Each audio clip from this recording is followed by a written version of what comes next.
presença, que é tudo que nos satisfaz, Senhor, é a tua presença. Então vem, Espírito Santo, conduzindo a tua igreja. Se existe algo, Senhor, que está tentando impedir, Senhor, a tua igreja de receber, Senhor, a tua presença, tens liberdade, Senhor, em trabalhar. Não permita, Senhor, que o inimigo roube a semente da palavra, porque a palavra é que traz vida. Não saia daqui, Espírito Santo, não saia do nosso meio, porque nós queremos ouvir a sua voz, nós queremos sentir a tua presença. Sem o Senhor nada podemos fazer. Que a tua palavra, Senhor, edifique a tua igreja. Que a tua palavra seja o instrumento que precisamos para sermos cheios, Pai. E que o Espírito Santo seja o condutor da tua igreja. Não retire de nós o teu Espírito, Pai. Ensina-me como pregar, ensina-me como falar, ensina a ser, Deus, ministra do Senhor neste lugar, e que a tua igreja entenda, Senhor, o mover do teu Espírito neste lugar. Em nome de Jesus, amém, igreja? E graças a Deus, vamos aplaudir ao Senhor, em nome de Jesus. Glória a Deus. Poder se assentar, em nome de Jesus. O mundo espiritual, ele é simbolizado por portas, por portais. Como nós movimentamos o mundo espiritual? Através da nossa oração, através da nossa obediência. E nós não podemos nos esquecer de alguém muito importante para a igreja, que é o Espírito Santo. Ele é o condutor. É Ele que nos conduz quando nós estamos fracos. Quando nós adoramos em línguas, nós estamos adorando um idioma que às vezes nós não entendemos. Mas quando nós adoramos em língua, o Espírito Santo está interpretando aquilo que precisamos falar e não sabemos. Às vezes a gente não dá importância ao falar em línguas, mas o falar em língua é importante. Os movimentos do Antigo Testamento tinham o Espírito Santo. Quando o Senhor fez o homem, Ele soprou sobre ele o Espírito dele. Deus tinha conexão ligada, direta com Adão. Quando ele vinha visitar Adão no jardim do Éden, era uma conexão dele com o homem. Mas quando o homem peca, o homem cai lá no jardim, Deus corta essa conexão do Espírito, deixa o homem com corpo e alma. Só que o movimento espiritual continuou. Quando Deus ia falar com o profeta, o Espírito de Deus, eles falavam assim: o Espírito de Deus veio sobre mim. Veio sobre, porque o Espírito Santo, ele foi completado na vida do cristão no dia de Pentecostes. Por isso que é importante nós falarmos em língua, porque quando eu não sei orar e eu estou adorando o Senhor em línguas, o Espírito Santo está interpretando aquilo que eu não sei orar. É Ele que intercede nas nossas fraquezas. Mas o mundo espiritual, para ser movimentado, para sermos reconhecidos no mundo espiritual, nós precisamos buscar, nós precisamos orar. E o povo de Israel, eles estavam cativos há 400 e poucos anos no Egito, porque eles não buscavam, eles não oravam. Eles tinham a promessa, mas Deus falou: eu não os conheço, porque o mundo espiritual é um portal. Se eu não movimentar o mundo espiritual através da minha conduta, da minha oração, Deus não me reconhece, não traz a resposta. Abra a sua Bíblia no livro de Êxodo, Êxodo 2, 25.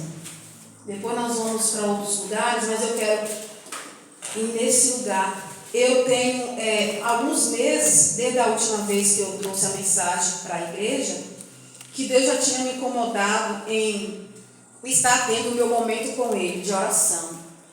Se eu deitar, mesmo às vezes que eu venho à igreja, às vezes eu venho na igreja, às vezes eu participo de algumas orações com as irmãs do ciclo de oração, e aí eu falo assim: não vou para o meu quarto de oração hoje não, já orei tanto, já busquei tanto, mas se eu não for, eu não durmo. Eu tenho insônia. Se eu não tiver minha intimidade com o Pai, se eu não tiver aquele lugar secreto, aquele lugar que nem meu marido entra, somente eu não durmo. Eu tenho insônia, eu tenho dores. Essa semana eu passei por isso, quinta-feira. Estava orando com as irmãs, que eu tenho umas irmãs que sempre, quando eu preciso, elas estão comigo. E eu estava orando, fui orar. e eu estava sentindo muita dor. A minha garganta estava congestionada, eu estava muito sentindo dor, muita fraqueza. Até falei com as meninas, né, que viessem me ajudar, porque eu estava aqui e eu falei, Deus, o altar cura. O pastor falou uma vez comigo e é verdade, o altar cura. E eu falei, Senhor, o Senhor me chamou num momento que eu estou fragilizada, eu estou com o corpo dolorido, estou muito sentindo dor, mas o Senhor me chamou, o Senhor me conhece, sabe que o Senhor tem poder de me curar. Aí fui orar com as irmãs, cheguei em casa com muita dor, saí da oração sentindo dor. E fui deitar e falei, Senhor, já orei, já busquei, fiquei na minha cama deitada, clamando ao Senhor.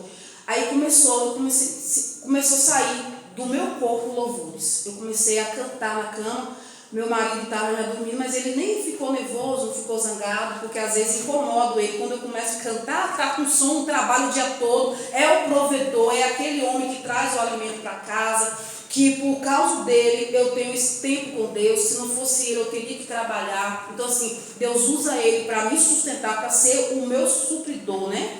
E aí falei, vou levantar, eu estou com dor, mas vou levantar. E fui para o meu quarto de oração, porque eu achei que eu orei muito tempo de joelho com as irmãs, que aquilo era suficiente, mas ali Deus falou, eu quero você para mim em particular. Deus quer vocês em particular. E fui no meu quarto de oração doendo, com febre. Meu marido falou, você está quente, você está queimando de febre. Fui para o meu quarto. Quando eu cheguei, eu falei, Senhor, eu estou aqui. Eu não aguento nem ajoelhar, mas Deus falou comigo assim, eu não preciso do joelho, eu não preciso você de pé, eu só preciso que você esteja aqui. Ele falou, deite no meu colo. Eu falei, eu sei que o Senhor está aqui. Eu não te vi, mas eu te percebo. Falei com ele. Deitei. Foi como se o Espírito Santo viesse sobre o meu corpo e tirasse toda a minha febre. Quando eu saí do meu quarto de oração, eu saí curada. Eu já não tinha mais febre, já não tinha mais dor. E Deus falou comigo, eu sou o teu remédio. Eu sou aquele que te sustenta. Nunca deixe, igreja, de ter o seu momento a sós com Deus. Isso é muito importante. Não pense que o fato de você estar na igreja é suficiente para Deus movimentar o que Ele quer movimentar no coração de vocês. Se eu tivesse ficado deitada na minha cama, achando que a vinda ao culto de oração que eu tinha ficado 1 hora de joelho tinha sido suficiente, não tinha. Deus quer não só que nós entramos no quarto de oração para pedir. Às vezes você entra lá, você fica em silêncio, mas Ele quer você lá. Às vezes eu falo com experiência. Por que eu tenho batido na tecla quando eu venho aqui falar sobre o Espírito Santo, sobre a oração? Porque é o que eu estou vivendo. Eu não posso chegar aqui para vocês e falar, ore, se eu não oro. Eu não posso falar para vocês, vai para a madrugada, se eu não faço. Eu não posso falar para vocês, ler a Bíblia, se eu não leio. Eu tenho que ser primeiro. Deus, primeiro, Ele quer que eu faça, que eu desfrute, para que eu fale para vocês que é bom. Então nunca deixe de ir no quarto de oração falar com Deus, nem que seja para ler um versículo. Deus já conhece a Bíblia, mas Ele quer que você fale para Ele. Ele quer que você recite um salmo, que recite uma palavra. Ele quer que você ministre como você estivesse ministrando na igreja para Ele, como você estivesse falando aqui. Às vezes você vai entrar no seu quarto de oração, você vai cantar, somente cantar, mas ali é a sua forma de se expressar para Deus. Muitos de vocês às vezes não tem insônia na madrugada e não sabe que é Deus te chamando para orar. Eu passei muitos anos tendo insônia. Eu deitava na cama e ficava da hora que eu deitava até 5 horas da manhã sem dormir. Porque Deus tem suas especificidades ao momento de falar. Deus gosta muito de nos chamar na madrugada. Ou Ele te chama meia-noite, ou 3 da manhã. Eu cheguei para o Senhor e falei para Ele, Senhor, Tu está sempre me chamando 3 da manhã. Eu conheço o meu corpo, eu preciso de um tempo para que eu venha conseguir entrar nas 3 da manhã. Eu consigo entrar à meia-noite com o Senhor, eu consigo ter meu momento com o Senhor. Me deixe me acostumar a entrar nesse ambiente de glória que o Senhor quer que eu entre. E Deus respeita. Você sabia que Deus respeita o nosso pedido? Poucas as vezes Deus me acorda às 3 da manhã. Mas se eu acordar na madrugada, é 3 da manhã. E tem pessoas aqui que estão tendo insônia. Não é insônia, você tem sede de Deus. Só que você não sabe disso. Você acha que você está tendo insônia, não.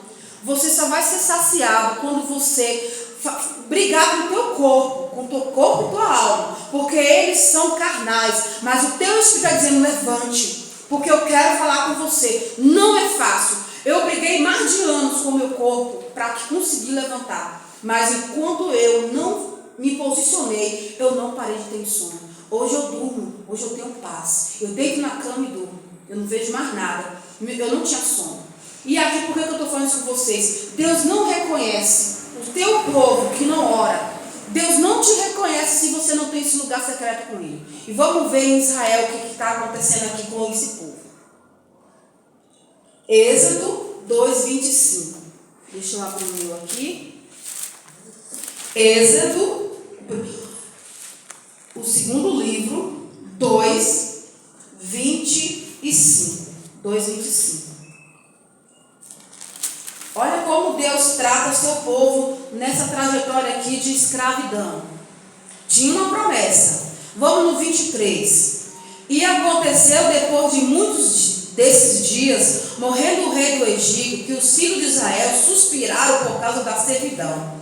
E clamaram o seu clamor. E clamaram. O que eles fizeram aqui? E clamaram ao Senhor. E o seu clamor subiu a Deus por causa da sua servidão.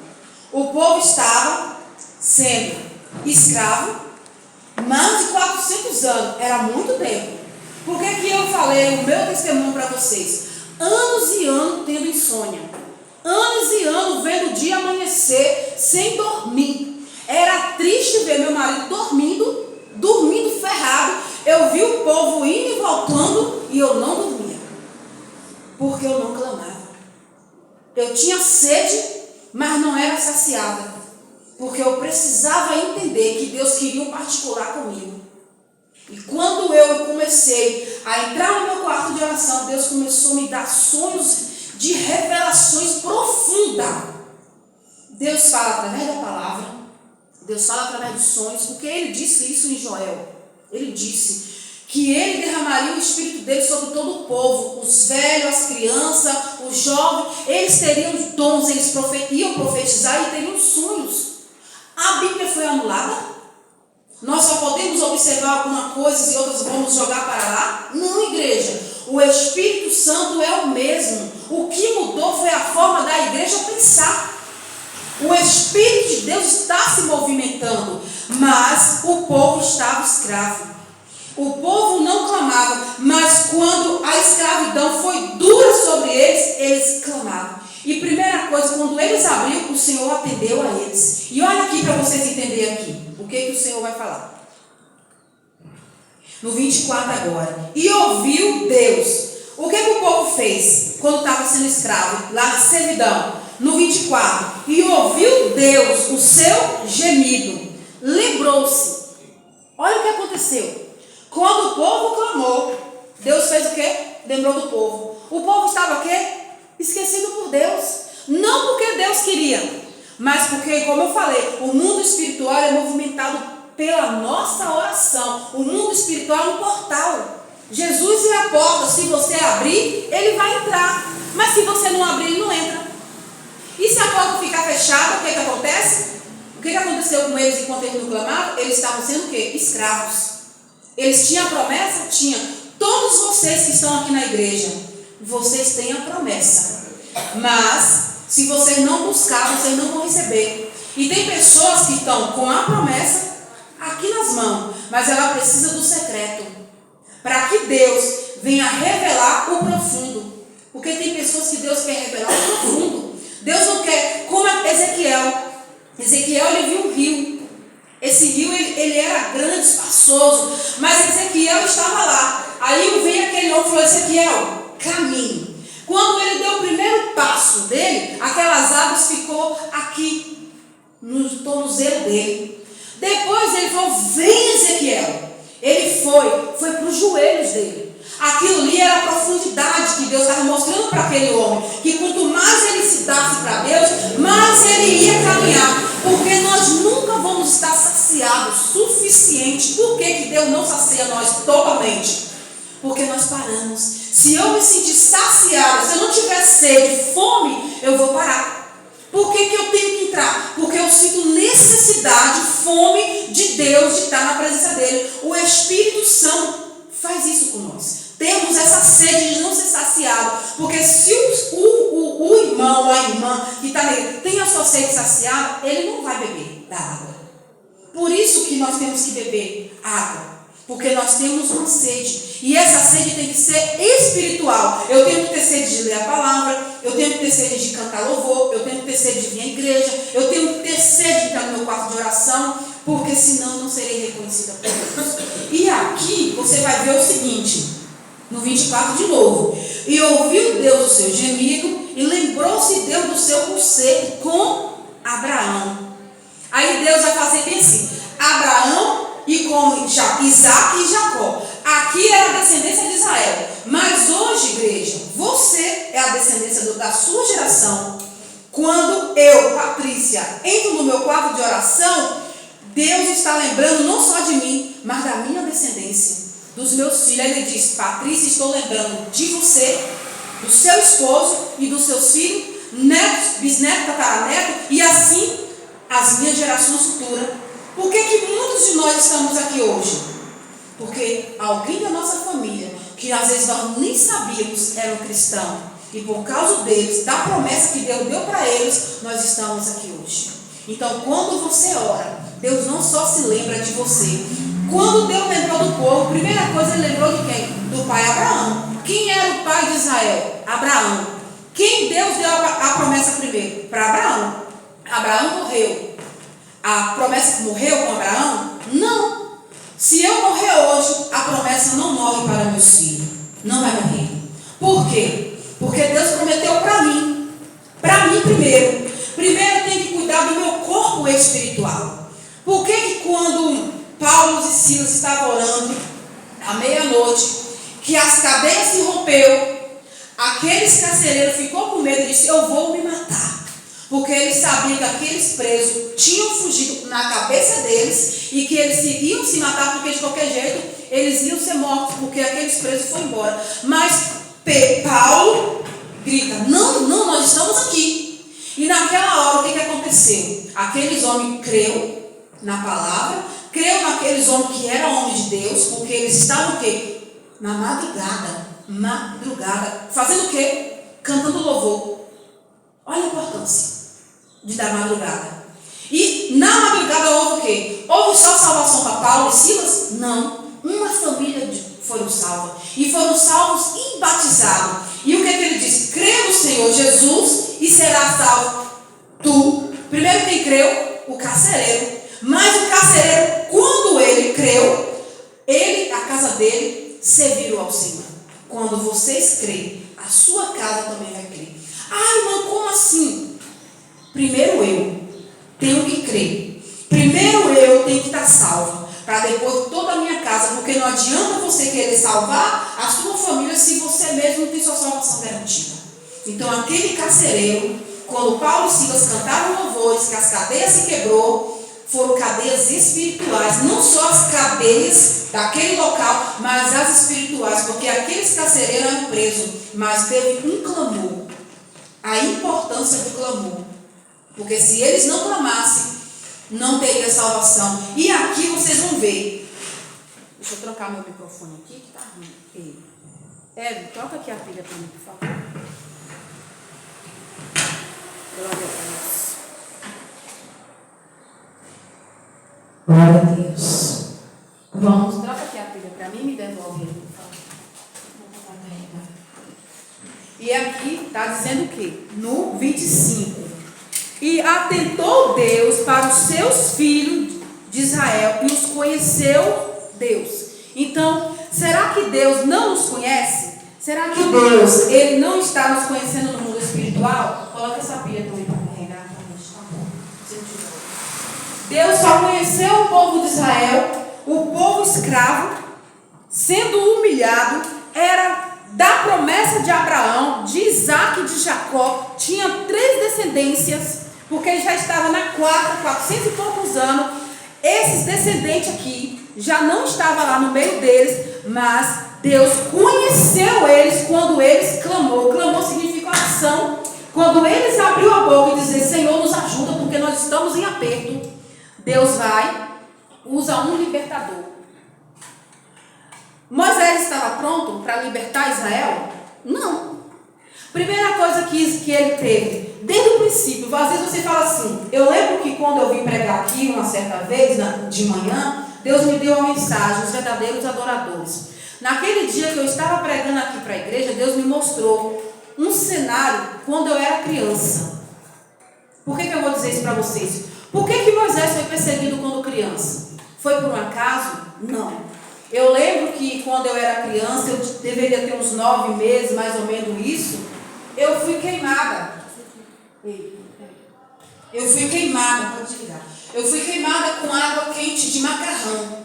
E quando eu estava ministrando aqui para a igreja, Deus me mostrou o seguinte, me mostrou o fogão baixo, mostrou meu pai trabalhando no quintal. Eu era criança de 9 meses, não sabe nada. Minha mãe conta a situação que eu fiquei, mas eu não vi o processo, mas Deus me mostrou que não está.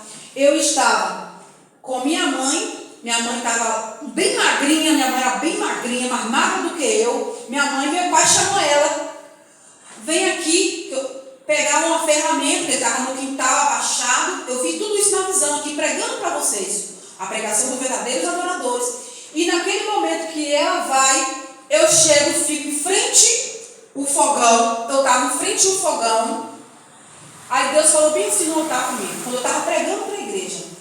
Uma criança de 9 meses, ela tem força para pegar um caldeirão de água quente, que estava pesado. Quando uma criança se aproxima de algo quente, ela toca os dedinhos dela, não tem força para trazer.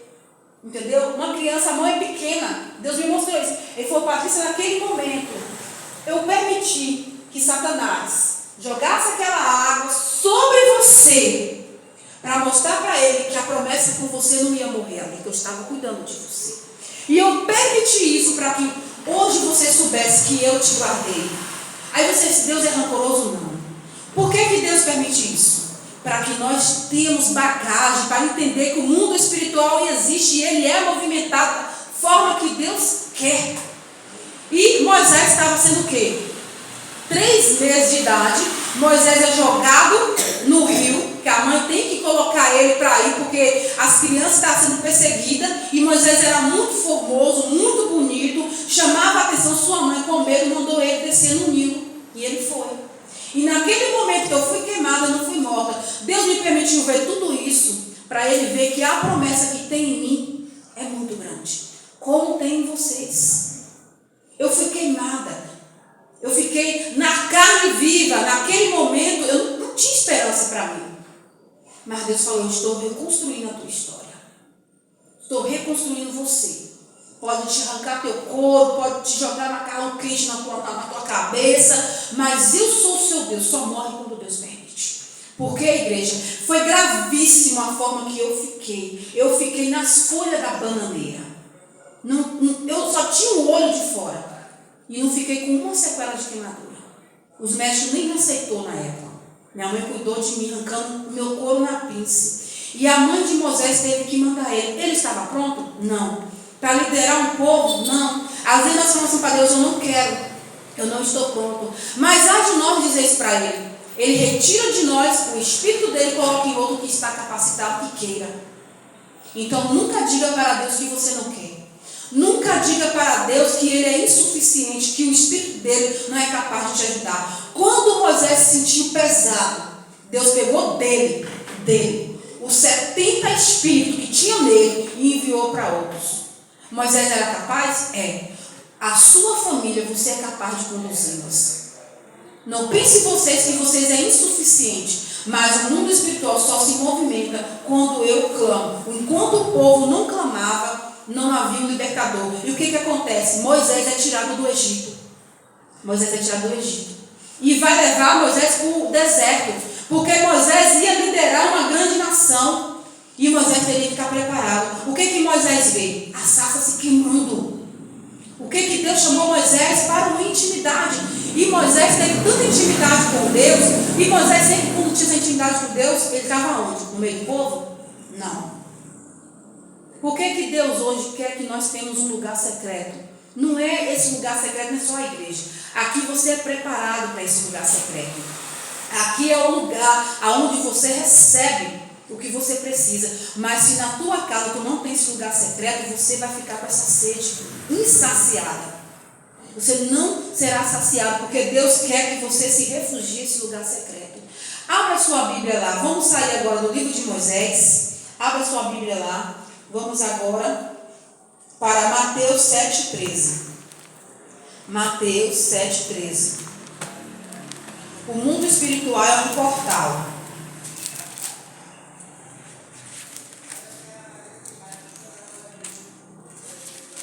Mateus 7,13.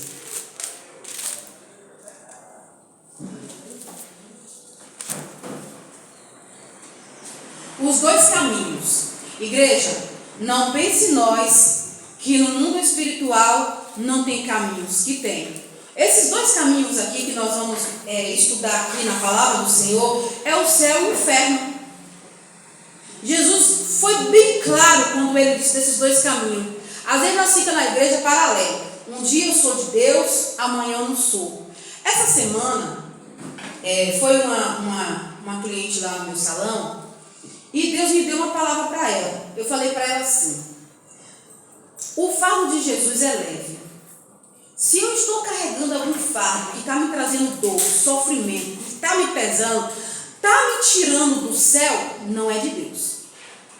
Mesmo que eu queira aquele fardo, porque às vezes a mulher, por sentir, eu preciso de um marido, eu preciso de um companheiro, ela não espera que Deus a responde, mas ela vai correr e acha que aquele homem que veio é a resposta de Deus quando não é. E eu falei para ela: se essa pessoa que está com você, que ela falou para mim, eu tenho medo de Jesus voltar e eu ficar porque eu conheço a palavra e estou em pecado. Ela me disse isso. Aí eu falei assim para ela: se você está com medo e esse fardo que você carrega, que esse homem está dividido com ela, não é de Deus. Se eu estou com alguém e eu tenho medo que Jesus volte e eu me perca, eu falei com ela, eu prefiro ficar sozinha e caminhar com Cristo e não me perder. Eu falei para ela. Eu falei assim: se algo me traz peso e está contrário à palavra de Deus, que me leva ao caminho do inferno, eu não tenho que carregar aquele fardo. Eu perguntei para ela: o que te leva a ficar com ele? Ela falou assim: eu sou uma mulher dependente. Eu compro, vendo e faço tudo, sou feliz com os meus filhos. Mas eu ainda não tenho certeza que ele é o de Deus. A dúvida já diz tudo que aquele homem não é o escolhido dela para ela. Ela está carregando um fardo que Jesus já falou para ela não ficar, mas ela insiste em ficar e ela está colocando o quê? A salvação dela em risco. Porque só há dois caminhos. Se eu estou na igreja, no mundo espiritual, movimentando num caminho que não está de acordo com o que a palavra diz, eu estou correndo o risco de ir para outro lugar. E se eu cair naquele lugar, não tem mais volta. Então, nós temos que ser decididos na nossa decisão. Por mais que aquela decisão aparentemente nos traga um sofrimento momentâneo, mas eu preciso me decidir. Eu disse para ela e repito: se hoje eu fosse uma mulher viúva, eu não seria uma mulher fácil. Nunca. Eu ia querer que Davi continuasse me chamando de senhora, que tivesse um respeito por mim, porque casamento para mim é coisa séria e casamento não é a gente que escolhe. Se eu hoje tivesse que escolher um homem para mim, eu não escolheria. Eu não escolhi o meu marido para mim. Inclusive, se eu fosse escolher, ele não seria o escolhido para mim. Eu tinha escolhido outra pessoa. Mas eu deixei que Deus escolhesse, porque Deus tem o melhor para mim. E não fiquei ansiosa, preocupada, porque eu estava solteira, como todo mundo dizia que eu ia ficar para titia. Porque meus irmãos já tinham casado e eu ainda estava solteira, mãe solteira com uma filha no colo. Mas eu falei: eu não estou preocupada em casar. A minha preocupação é se Deus está comigo e se agradando de mim. Na hora que Ele tiver o meu escolhido, Ele vai trazer para mim. Porque muitas das vezes nós estamos preocupados se Deus tem uma varoa ou um varão para você. Enquanto Deus quer que você se preocupe em te doar para Ele. Por que que eu tenho as minhas experiências? O que eu disse? Quando eu aceitei o meu chamado, Deus salvou a minha família.